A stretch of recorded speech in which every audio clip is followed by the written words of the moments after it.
Myslím si, že ľudia by sa mali alebo mohli vrátiť k koseniu kosov z viacerých dôvodov. Jednak je to nejaké pekné staré remeslo, ktoré nás spája s predkami, ale tiež je to nejaká pekná aktivita v prírode, okolo nejakých lúk, ktorá nás trošku tak prepája s prírodou a dáva nám trošku také iné vnímanie, čiže také spomalenie a také nejaké puto s prírodou.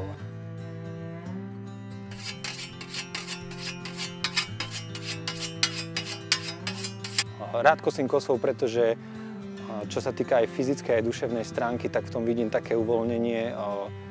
Úplne mám rád ten pocit, keď ráno ešte všetci spia, kľudne spí aj manželka, aj deti, vlastne aj celá ulica.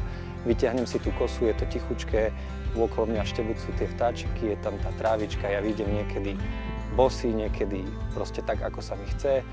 A je to taká rozcvička, kde vidím aj nejakú prácu za sebou, ale zároveň je to taký príjemný pohyb, ktorý pokiaľ nekosíme nejaké veľké hektáre alebo veľkú trávu, tak je to vlastne taká meditatívna práca.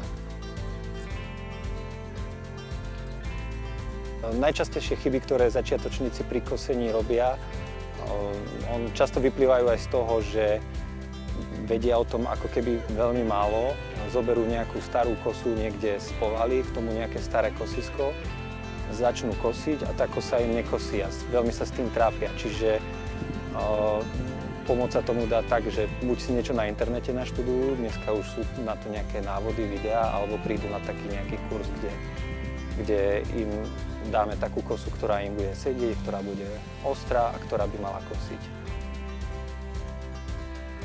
Na kurz kosenia som sa chcela prihlásiť hlavne kvôli pamiatke môjho starého otca, pretože ja si ho pamätám ako dieťa, ako kosil, ale nestihol ma to naučiť. A keďže máme veľký pozemok, láka ma aj kosiť ručnou kosou, ale aj keď mi kamaráti ukazovali niekedy, že ako sa kosí, nevedeli mi to podať alebo vysvetliť, hlavne tú techniku kosenia. A dnes som sa hlavne naučila aj to, ako držať kosu, ale že je aj podstatné mať ten pravý rozmer, tú veľkosť kosy na tvoju výšku.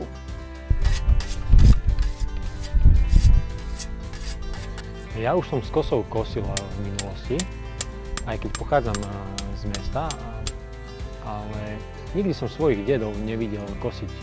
Tak som to skúšal už ako mladší a vytvoril sa mi k tomu nejaký taký vzťah.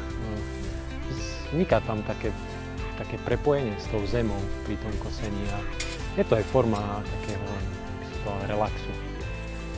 Takže ma to baví. A keďže bývam už aj na dedine a kosievam na pozemok elektrickou kosou, ale aj takouto ručnou, tak som si povedal, že by bolo dobre to trošku zmeniť a ísť do toho ručného kosenia. Dnes ma milo aj prekvapilo, aký som mala z celého workshopu pocit, lebo sme sa tu stretli príjemní ľudia, ktorí sa chceli naučiť toto staré remeslo, ale v tejto novej dobe, že aj takto to môže fungovať. Stretnú sa nádherní ľudia, porozprávajú, dali sme si výbornú polievku teplú a mali sme krásny deň.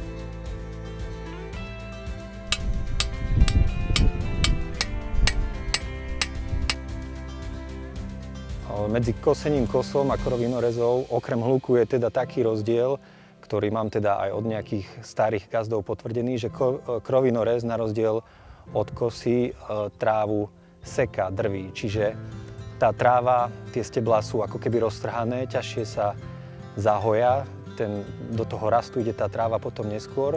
A čo sa týka aj domácich zvierat, tak viem od chovateľov, že tráva, ktorá bola pokosená krovinorezom, že im to niekedy ako keby odmietajú. V súčasnosti sa stretávam s celkom veľkým množstvom mladých ľudí, ktorých to zaujíma, ktorí buď teda videli niekde deda a tak si na to spomínajú a z nejakej nostalgie k tomu chcú ísť, alebo videli nejaké zábery v telke, alebo sa zaujímajú o nejaké trvalo udržateľné poľnohospodárstvo a vracajú sa ku kose. Čiže ten záujem je taký mierne rastúci.